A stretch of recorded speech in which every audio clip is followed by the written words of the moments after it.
Modern Love, the podcast, is supported by... Produced by the iLab at WBUR, Boston.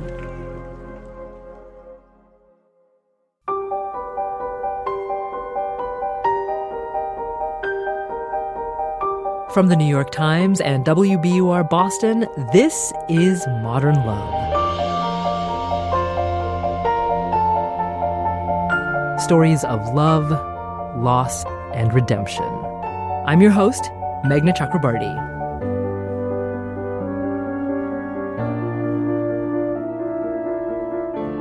For Betsy Varecki, the perfect man is sweet, smart, sensitive, and can feed her carb addiction. She wrote about someone she thought checked all those boxes in her essay, Boy, What a Fabulous Baker. It's read by Abbi Jacobson, who stars in Broad City, and who you can see now in the drama Six Balloons on Netflix. The 2 loaves of bread caught my eye. Then I noticed the man in the goofy hat holding them.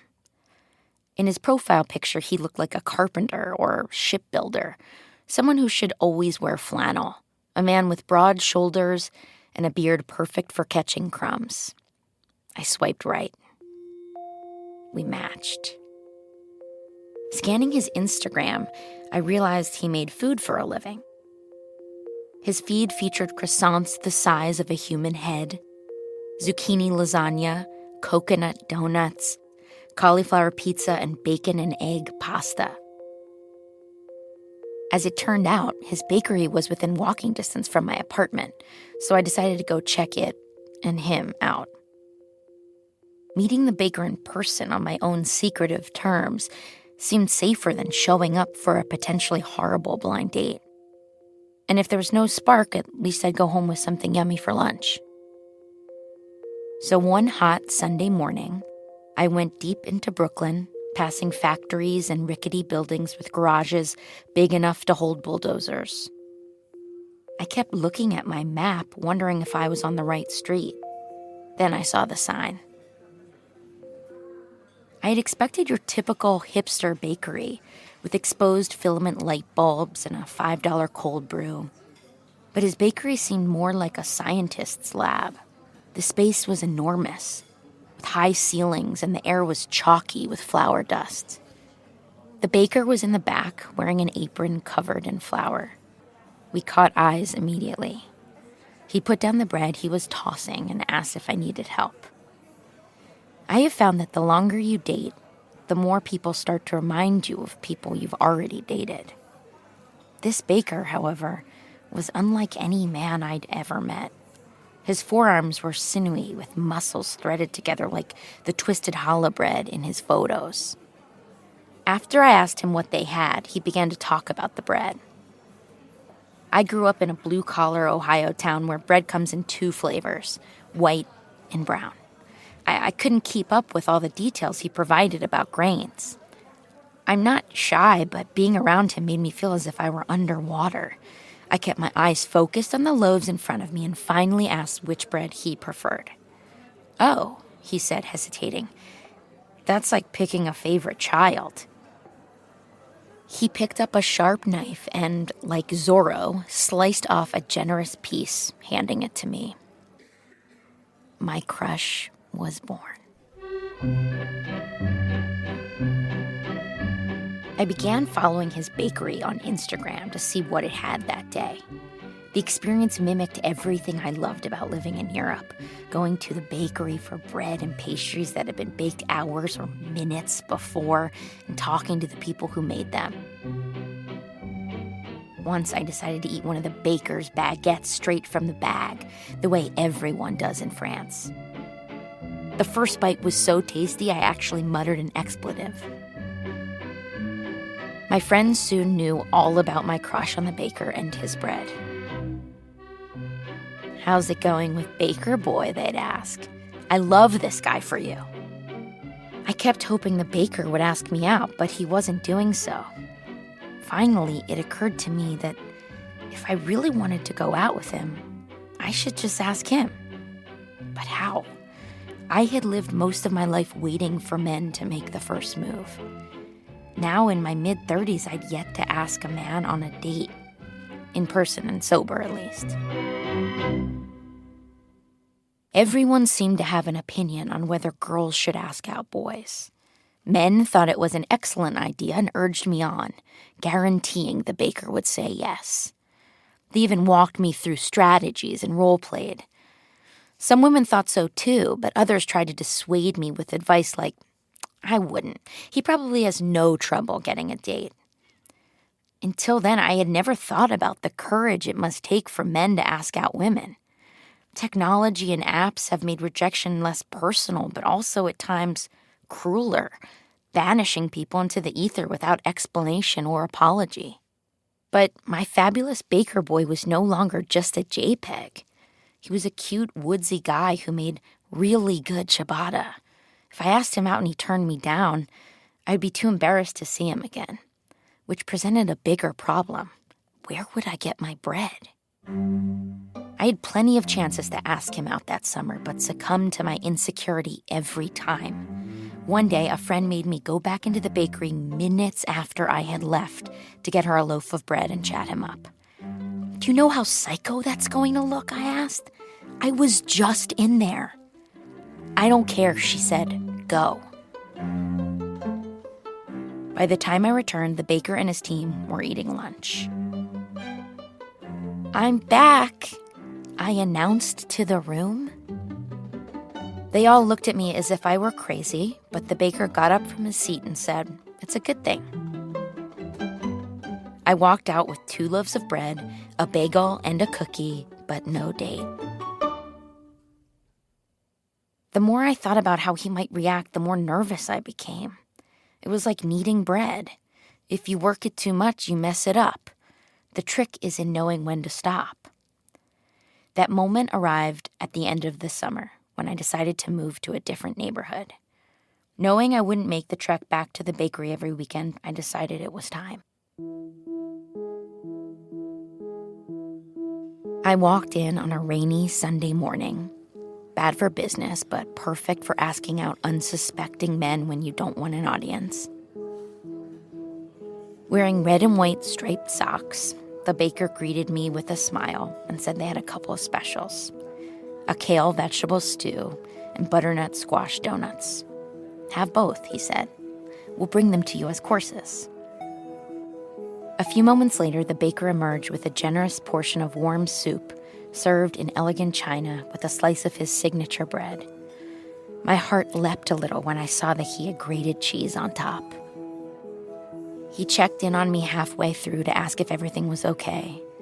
I was feeling tender that morning from too many drinks the night before, and I mentioned that his soup had helped my headache go away. You're hungover? He asked. He rushed off and returned with a grapefruit-flavored fizzy beer, saying it would make me feel better. It did. A half hour later, there wasn't a crumb or a drop left in my bowl. I was stuffed, but then the donut appeared, so I told my stomach to make room. The donut was so big, I needed a knife and fork to tackle it. I could have second-guessed myself all day, but I eventually got up and approached the baker, who was alone at the counter. I knew if I didn't ask him out, the answer would always be no. Just as I was about to speak, he turned on the blender. Silenced by its roar, all I could do was laugh. When he took my plate, I thanked him for a great meal. Then I took a deep breath and said, "Do you want to hang out sometime?" Relief set in as soon as I heard the sound of my own words, so much so that I wish I had just done it sooner. He stared at me, flustered and confused. "We could talk about bread or something," I added. At that, his face softened. "I'd be up for that," he said. "Do you have a card?" I pulled one from my wallet and slid it across the counter. "I'll text you," he said. As I left, my adrenaline high was unlike anything I had ever felt, not only because he had said yes, but also because I had asked for something I really wanted. Later that day, however, I found myself back in familiar territory, watching my phone, waiting for a text. Friends said he had several days. It never occurred to me that he might not text at all. I had this romantic idea that if I were able to summon the courage to ask him out, he'd text me back and we'd go out. Because that's how the grand gesture works, isn't it? You take a leap and get rewarded for it. What I had somehow missed in my middle school nervousness is that the grandness of my gesture was known to me alone. He had no idea.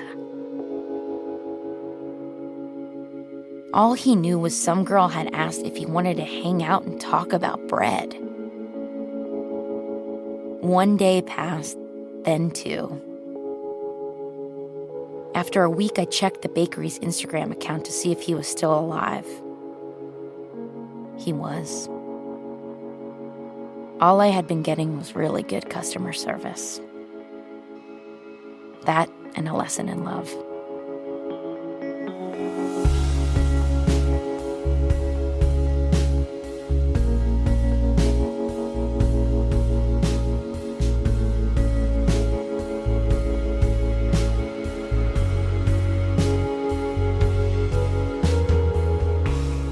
That's Abbi Jacobson reading Betsy Varecki's essay, Boy, What a Fabulous Baker.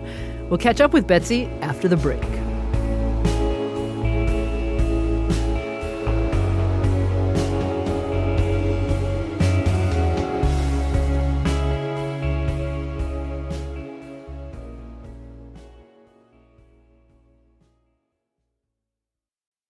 Betsy Varecki says she and the baker haven't talked since she asked him out.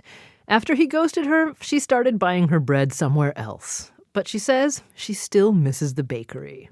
I'm a vegetarian, so my diet is basically bread, cheese, and wine. I would walk back to my apartment with like a bag full of ciabatta, baguettes, cookies, and I was set for the week. It was great. I remember him saying something like he could eat an entire loaf of bread in a day, and that was just the biggest turn on for me. So, yeah, it was a great bakery. He was very talented. Wherever he is, I hope he's still successful. Betsy says she and the baker met not long after she got divorced, when she was just getting back into dating. I met Baker Boy when my life was pretty messy. When I swiped him on Tinder, I thought, you know what? I'm just going to go there and see what happens. So Baker Boy was sort of my foray into how complicated dating was going to be. Dating's still complicated for Betsy, who's now 37. She doesn't like apps, but she's gone on some dates with people that she's met in real life. And she says she did learn something from asking the baker out. I think anyone who gets divorced and has to start over, they have to answer the question, what is my life going to be like now? And who am I going to be? And I realized that I didn't want to be the girl who sat there and waited at the table for the boy to ask her. Like, if he wasn't going to ask me, I was going to ask him because I wanted an answer. I think he was a little shell-shocked and a little surprised, and I felt a little bad in the moment. I know that I definitely took him by surprise, and I think if I did it again, I would tee it up a little better.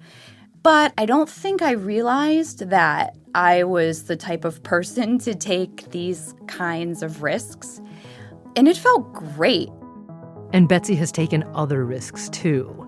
After her essay came out, she left New York City and moved to Hanover, New Hampshire, where she's working on a collection of essays.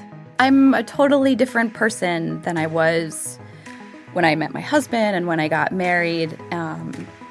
It's crazy, but I like who I'm becoming.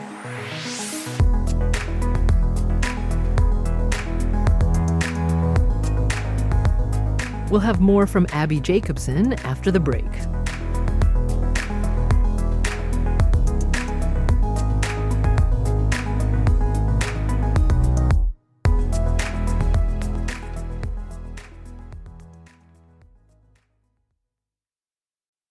Here's Abbi Jacobson.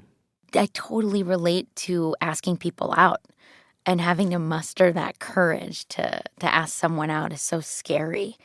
And I felt for her. I wanted her so badly to for him to say yes, but I think it's more important that she got the courage to put herself out there in that way. I'm not one for waiting for things to happen to you. I tend to try my best to go after the things I want. So I really, really related to her and felt for her in this moment.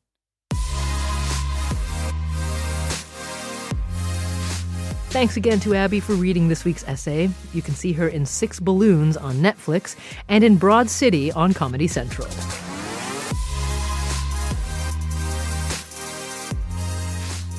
Daniel Jones is the editor of the Modern Love column for The New York Times. He says that Betsy's essay gets at an important question. Where do we get the bravery to make ourselves vulnerable? Over and over, I see in people's stories that some outside event, like moving, that is what allows you to finally make your move and to ask someone out because you feel like the clock is ticking and it's now or never. And in this case, she needs that. She needs that end point to feel brave enough to ask. And that is just such a common thing. If we're shy and we're afraid, we need to get our bravery from some outside deadline that's forced upon us.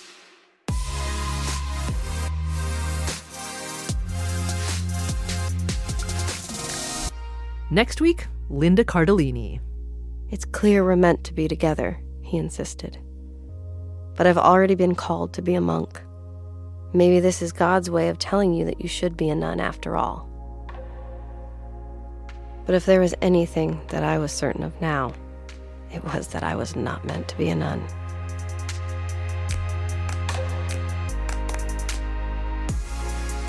Modern Love is a production of The New York Times and WBUR, Boston's NPR station. It's produced, directed, and edited by Jessica Alpert, John Perotti, Caitlin O'Keefe, and Amory Sievertson. Sound design by Matt Reed. The idea for the Modern Love podcast was conceived by Lisa Tobin. Iris Adler is our executive producer. Daniel Jones is the editor of Modern Love for The New York Times and advisor to the show. Music for the podcast, courtesy of APM. I'm Meghna Chakrabarti. See you next week.